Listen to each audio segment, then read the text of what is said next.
Hey everyone, it's Lexi. So in today's video, I'm going to be sharing with you kind of a wrap up of all of the movies and TV shows and music that I have watched and listened to over this past month.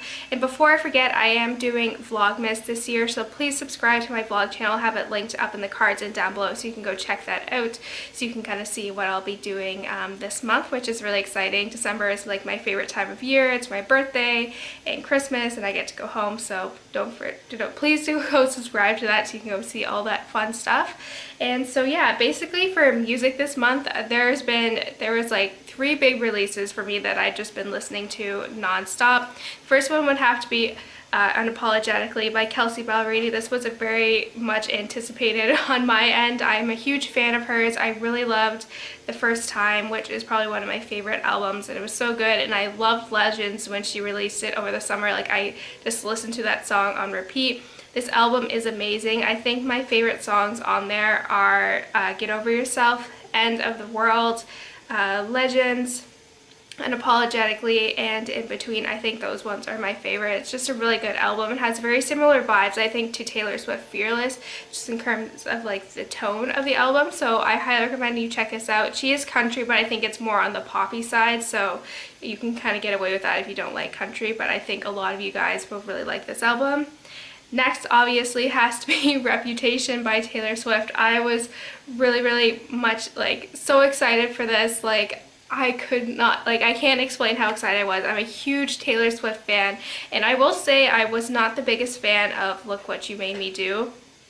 I don't know, I just didn't really like that song, and in my opinion, I think that's the worst song on the album. But overall, like, this album is amazing. I think my favorite songs are Don't Blame Me, Getaway Car, Delicate, Call It What You Want, New Year's Day. I probably forget. Oh, and Dress. Those are like my favorite. It's so good. It's such a really different sound compared to 1989 that was like upbeat. This one's kind of like dark and mature, which I really like.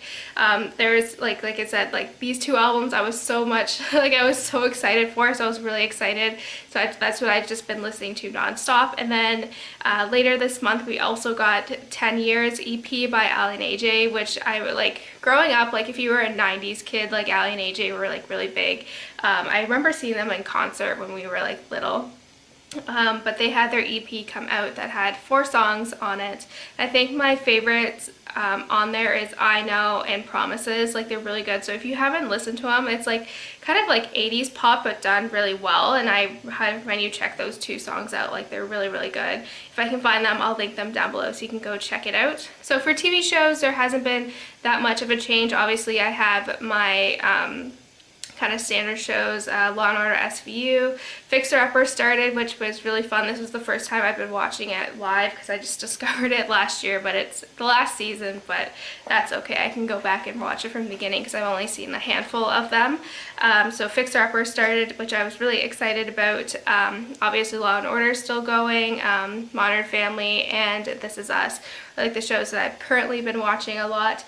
But then I also started watching Downton Abbey, which I'm obsessed with. Oh my goodness.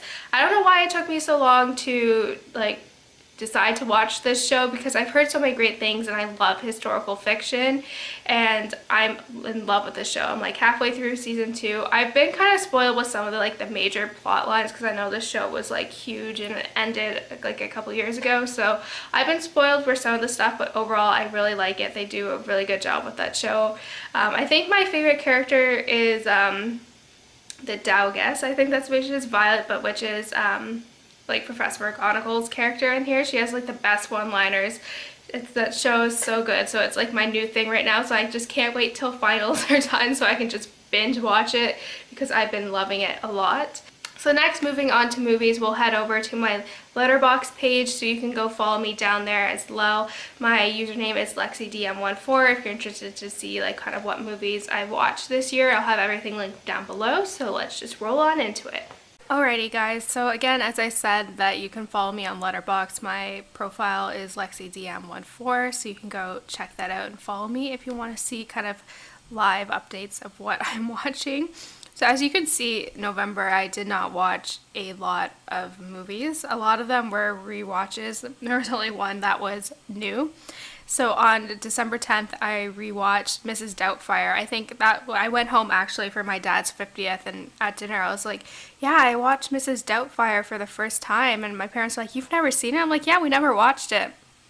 And so we watched it as a family with my brother, and it was really fun. So I really like it. It's just a fun, quick movie. So I gave it a 4 out of 5 stars, and I really, really like it. So obviously a rewatch. I watched it back in September. Yeah, September. You can see I watched it back in September. So, yeah. Next, on the 17th, I watched Fantastic Beasts and Where to Find Them. I had the urge to watch this movie back in October, but I never got around to doing it. And I was really excited once they announced kind of the new name for the second film. So I got really excited, so I wanted to rewatch it, as I said. It's just a solid 5 out of 5 stars. I love Harry Potter, and I cannot wait to see how the next one plays out, just kind of the premise of it. We don't know too much about it, but I'm excited. Obviously, I love it, and I gave it a 5 out of 5 stars, and I kind of want to rewatch it again, but I'll probably wait till after finals to do that. Next, I watched Home Alone. It was on TV while I was working on something, and they were doing like the pre like 25 Days of Christmas on ABC Family, so I watched that. That one's just like a classic Christmas movie. It's not one of my favorites. I do realize, like, when I watch it now as an adult, that it is problematic in some ways, actually in a lot of ways, so I kind of acknowledged it now when I was older. So yeah, I just gave it a 3 out of 5 stars. It's not like my favorite Christmas movie, but yeah, it was okay. It was just on TV, so I just kind of watched it while I was doing my presentation. Next, I then went home and we watched Wonder Woman, with my family. My parents never saw it, so me and my brother have seen it with my sister, but my sister's at school in Toronto. So my parents wanted to watch it, so I made sure I brought the Blu-ray home with me. It's just a really fun movie. It's such female empowerment. I love it. Obviously, I have to give it a 5 out of 5 stars, so yeah. And then lastly, this was the only movie that I did not see that was a rewatch, and it was Megan Leavey. You can get it for free on Amazon Prime if you are interested, but basically it was one that I seen advertised, but I was like, maybe that's something I want to watch. But it follows it's based on a true story about this woman named Megan who enlists in the military, and she becomes a handler for one of like the dogs for the canine units. I can't talk today. And it basically just follows her story and the connection that she made with her dog and just everything after that. Don't watch the trailer though, because they basically spoil the whole movie. But it was actually really, really good. I'm a dog lover, and it really, really got to me. So, like I said, I gave it a 4.5 out of 5 stars. It was really good. I loved it. It was predictable at times, and like I said, don't watch the trailer. Just go into it, because it is spoiled.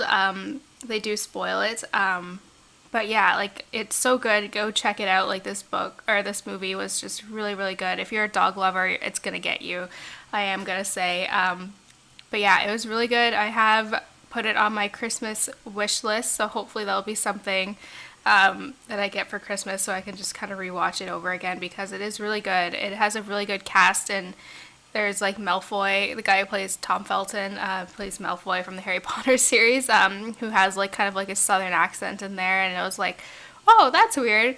But yeah, he's in there too. But it's just a really good movie, and it kind of also kind of showcases kind of the impact of PTSD of people who come back from war, and just kind of their stories. So yeah, I highly recommend you check this movie out. It is really good, and it deserves a lot more love.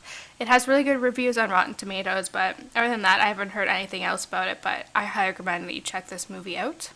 So that's it, guys. I hope you enjoyed this video. Let me know what some of the movies that you watched this month were, or music and all that. I'd love to hear, and if you've watched any of these, please let me know what you thought about the stuff that I talk about in here. So yeah, thank you guys so much for watching, and I will see you guys next time. Bye, guys.